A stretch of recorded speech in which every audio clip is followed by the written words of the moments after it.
अस्सलाम वालेकुम स्टूडेंट्स, उम्मीद है आप सब खैरियत से होंगे जी। तो आज हम लोगों ने पढ़ना है करैक्टरिस्टिक प्रॉपर्टीज़ का पीरियोडिक टेबल के बारे में कि ये किस तरह से इन्फ्लुएंस करते हैं। तो बेसिकली करैक्टरिस्टिक प्रॉपर्टीज़ जो है वो हमारे पास दो चीज़ों को इन्फ्लुएंस करते हैं।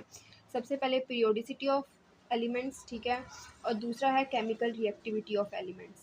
मतलब कि हम लोगों ने देखना है कि जितने भी एलिमेंट्स हैं हमारे पास पीरियोडिक टेबल में, उनकी पीरियोडिसिटी क्या है और उनका केमिकल रिएक्शन क्या है। ग्रुप वन हमारे पास सबसे ज़्यादा रिएक्टिव होता है, इसकी NS1 इलेक्ट्रॉनिक कॉन्फ़िगरेशन होती है। जैसे जैसे हम डाउन द ग्रुप जाते हैं हमारे पास रिएक्टिविटी जो होती है वो हमारे पास क्या होती है, वो बढ़ जाती है। और लिथियम जो होता है वो सबसे पहला एलिमेंट होता है, ठीक है, और लिथियम जो सा होता है वो ही सबसे ज़्यादा स्लोवेस्ट और लोवेस्ट इलेक्ट्रॉनिक कॉन्फ़िगरेशन लोवेस्ट उसकी हमारे पास केमिकल रिएक्टिविटी होती है, क्योंकि इसमें लिथियम वो जो होता है वो जो लिथियम होता है उसमें हमारे पास इलेक्ट्रॉन सबसे ज़्यादा न्यूक्लियस के पास होते हैं, तो इसमें से रिएक्शन होना मुश्किल होता है as compare to those electron जहाँ पर हम नीचे जाते जाते हैं तो वहाँ पर इलेक्ट्रॉन दूर होते जाते हैं और हमारे पास उसका न्यूक्लियस का इन्फ्लुएंस इलेक्ट्रॉन के ऊपर कम होता जाता है। और क्या होता है, एट द एंड हमारे पास वो ज़्यादा रिएक्टिव हो जाते हैं, वो अपने इलेक्ट्रॉन को लूज़ और गेन कर सकते हैं, ठीक है।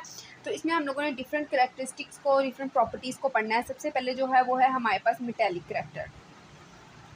मेटेलिक करैक्टर बेसिकली होता क्या है? मेटेलिक करैक्टर बेसिकली ये है कि हमारे पास किसी भी एलिमेंट की ये एबिलिटी कि वो एक इलेक्ट्रॉन को लूज़ कर दें, जितना इजीली वो एक इलेक्ट्रॉन को लूज़ कर दे और उसकी वजह से उसका जो पॉजिटिव आयन बन जाए, उसको हम कहते हैं कि ये हमारे पास जो एलिमेंट है उसका मेटेलिक करैक्टर ज़्यादा है, ठीक है।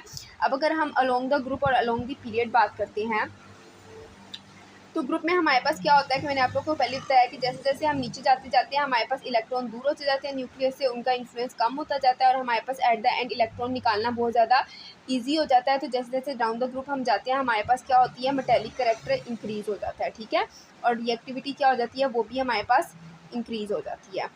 लेकिन अलोंग द पीरियड आप अगर देखें तो अलोंग द पीरियड हम लोग जैसे जैसे आगे जाते जाते हैं तो हमारे पास जो न्यूक्लियर चार्ज है ना वो इंक्रीज़ होता जाता है, ठीक है।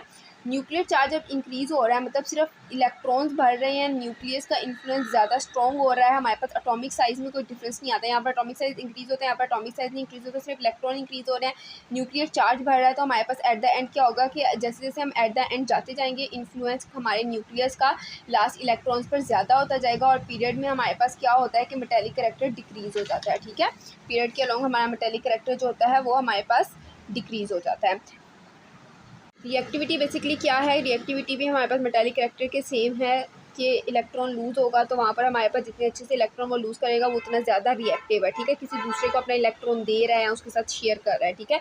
तो इसमें भी सेम वही ग्रुप वाली बात हो जाएगी कि अगर अलोंग द ग्रुप हम लोग देखें तो हमारे पास जो रिएक्टिविटी है वो इंक्रीज़ हो रही है, ठीक है। अलोंग द ग्रुप जैसे जैसे हम नीचे जाते जाते हैं एटॉमिक न्यूक्लियस जो होता है उसका एटॉमिक रेडियस जो होता है वो बढ़ता जाता है, इलेक्ट्रॉन बहुत ज़्यादा दूर हो जाता है, तो एट द एंड हमारे पास क्या होती है, रिएक्टिविटी बढ़ जाती है, वो बहुत इजीली इलेक्ट्रॉन बाहर भी निकल सकता है और शेयर भी कर सकता है, ठीक है।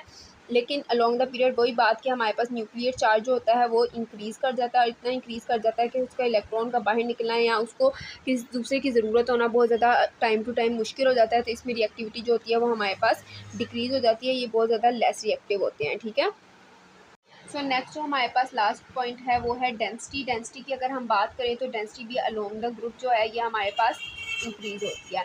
क्यों इंक्रीज़ होती है, क्योंकि जैसे जैसे हम आगे जाते जाते हैं नीचे ग्रुप में एटॉमिक साइज़ इंक्रीज़ होता है, ठीक है, नंबर ऑफ़ इलेक्ट्रॉन और हमारे पास नंबर ऑफ़ प्रोटॉन जो है वो हमारे पास कंटिन्यूसली इंक्रीज़ होते रहते हैं और इसकी वजह से हमारे पास जो डेंसिटी है वो हमारे पास बढ़ जाती है और अलोंग द ग्रुप हम जैसे जैसे नीचे जाते हैं हमारे पास क्या होती है, डेंसिटी बढ़ जाती है। तो जो अलोंग द पीरियड होता है उसमें स्टार्टिंग में डिक्रीज़ हो रहा होता है लेकिन मैक्सिमम पर पहुँच कर वो हमारे पास मिड पॉइंट पे मैक्सिमम पे पहुँच के उसके बाद हमारे पास इंक्रीज़ होने शुरू कर देती है डेंसिटी। तो जैसे कि आपने देखा मेटेलिक करैक्टर हो गया, रिएक्टिविटी हो गया, डेंसिटी हो गया, इनके ऑलमोस्ट जो रीज़न्स हैं और जो इनके ट्रेंड्स हैं वो ऑलमोस्ट सेम है। सब में ग्रुप में हमारे पास इंक्रीज़ आ रहा है, वजह क्या है, नंबर ऑफ़ इलेक्ट्रॉन इंक्रीज़ हो रहे हैं, एटॉमिक साइज़ इंक्रीज़ हो रहा है, ठीक है। तो बेसिकली इन सबको लूज़ करना ईजी है, उसके साथ साथ इनकी डेंसिटी भी बढ़ रही है, ठीक है। और अलोंग द पीरियड हमारे पास क्या हो रहा है कि मेटेलिक करैक्टर और रिएक्टिविटी दोनों में ही सेम वजह है कि न्यूक्लियर चार्ज इंक्रीज़ होने की वजह से हमारे पास अलोंग द पीरियड इनकी ट्रेंड जो है वो डिक्रीज़ हो रहा है। लेकिन डेंसिटी में ये बात है कि डेंसिटी में हमारे पास सेम नहीं रहता, शुरू में डिक्रीज़ होता है मैक्सिमम शुरू में इंक्रीज़ होता है और maximum at the mid point पहुंचने के बाद वो इंक्रीज़ होना शुरू कर देता है। नेक्स्ट हमारे पास अल्कली प्रॉपर्टीज़, अल्कली मेटल्स जो हैं उनकी कुछ प्रॉपर्टीज़ हैं, उनमें सबसे पहली जो प्रॉपर्टी है वो ये है कि बहुत ज़्यादा हाईली रिएक्टिव हैं, ठीक है। हाईली रिएक्टिव वो क्यों हैं बेसिकली? हाईली रिएक्टिव इसलिए हैं क्योंकि हमारे पास जो +1 केटाइन होता है वो बहुत ईज़िली लूज़ कर देते हैं, ठीक है। अल्कली मेटल्स जो होती है उनकी डेंसिटी जो होती है वो बहुत ज़्यादा कम होती है, जिसकी वजह से हमारे पास उनको कट करना बहुत ज़्यादा इजीली होता है, वो बहुत ज़्यादा सॉफ्ट होते हैं। उसके अलावा ये हाईली कंडक्टर होते हैं, इलेक्ट्रिसिटी जो उनसे होते हैं वो बहुत इजीली कंडक्ट कर सकते हैं, ठीक है। इनका लो मेल्टिंग पॉइंट होता है, ठीक है। बहुत ज़्यादा ये हाईली रिएक्टिव होने के साथ साथ इनकी डेंसिटी कम होने के साथ साथ ये जब वाटर के साथ रिएक्ट करते हैं तो ये हमारे पास हाइड्रोक्साइड्स बनाते हैं। ये इनकी बहुत ज़्यादा एक इंपॉर्टेंट प्रॉपर्टीज़ है। तो ये कुछ प्रॉपर्टीज़ हैं जो आपकी बुक में बताई गई थी अल्कली मेटल के बारे में। ये शॉर्ट वाइज काफ़ी ज़्यादा इंपॉर्टेंट है, तो इसको ज़रूर याद कीजिएगा। तो कुछ प्रॉपर्टीज़ हमारे पास ऐसी भी हैं जो ग्रुप 1 की बताई गई हैं, जो एक्सप्लेन भी की गई हैं कि बहुत ज़्यादा हाईली रिएक्टिव है, जिसकी वजह से बहुत ज़्यादा वो हमारे पास बॉन्ड्स बनाते हैं। उसके अलावा एक इंपॉर्टेंट चीज़ जो बताई गई है कि ये हमारे पास इनका मेल्टिंग पॉइंट और बॉइलिंग पॉइंट बहुत ज़्यादा कम होता है, और जैसे जैसे डाउन द ग्रुप हम एल्कली मेटल्स में जाते हैं इनका मेल्टिंग पॉइंट और ज़्यादा डिक्रीज़ होने लग जाता है। उसके अलावा जब ये वाटर के साथ रिएक्ट करते हैं तो ये हमारे पास हाइड्रोजन और सॉल्ट बनाते हैं, ठीक है। ये कुछ ऐसी इंपॉर्टेंट प्रॉपर्टीज़ हैं जो लिथियम, सोडियम, पोटेशियम में बहुत ज़्यादा हैं एज़ कम्पेयर टू बाकी एलिमेंट्स, ठीक है, क्योंकि ये स्टार्टिंग एलिमेंट्स हैं और इनमें हमारे पास ये चीज़ें ज़्यादा है। जैसे जैसे हम नीचे जाते जाते हैं हमारे पास इस चीज़ में जो ट्रेंड है वो हमारे पास डिक्रीज़ होता जाता है। तो जो आज का लास्ट टॉपिक है वो है कि हमारे पास किसी अननोन एलिमेंट्स को पीरियोडिक टेबल में उसकी पोजीशन कैसे फाइंड करें। तो बहुत ज़्यादा इजी है, हम लोगों ने स्टार्टिंग में ही देखा है कि इलेक्ट्रॉनिक कॉन्फ़िगरेशन का बहुत ज़्यादा मेन रोल होता है, ठीक है। हम किसी भी चीज़ की इलेक्ट्रॉनिक कॉन्फ़िगरेशन अगर हमें पता हो तो हम इजीली उसको अपने पीरियोडिक टेबल में ऐड कर सकते हैं। क्यों? क्योंकि हमारे पास अलोंग द ग्रुप और अलोंग द पीरियड मैक्सिमम चीज़ें जो होती हैं वो हमारे पास सेम चल रही होती हैं, उनका जो केमिकल बिहेवियर होता है वो बिल्कुल सेम चल रहा होता है, इलेक्ट्रॉनिक कॉन्फ़िगरेशन बिल्कुल सेम चल रही होती है, ठीक है।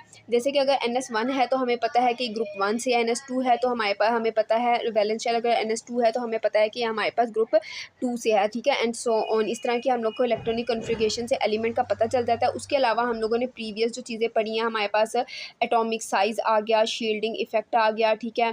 उसके अलावा हमारे पास इलेक्ट्रोनेगेटिविटी आ गई, इलेक्ट्रॉन अफिनिटी आ गया हमारे पास। ये सब चीज़ें जो होती हैं ये हमारे पास उनके ट्रेंड्स के थ्रू हम लोग को पता चल जाता है कि कौन सा एलिमेंट किस जगह पर पाया जाता है, अगर उसकी हमें प्रॉपर्टीज़ के इन सब के बारे में पता हो तो। उम्मीद है आज का लेक्चर आप लोगों को समझ आया होगा। अगर कुछ भी समझ नहीं आया तो मुझे कमेंट सेक्शन में बताएं।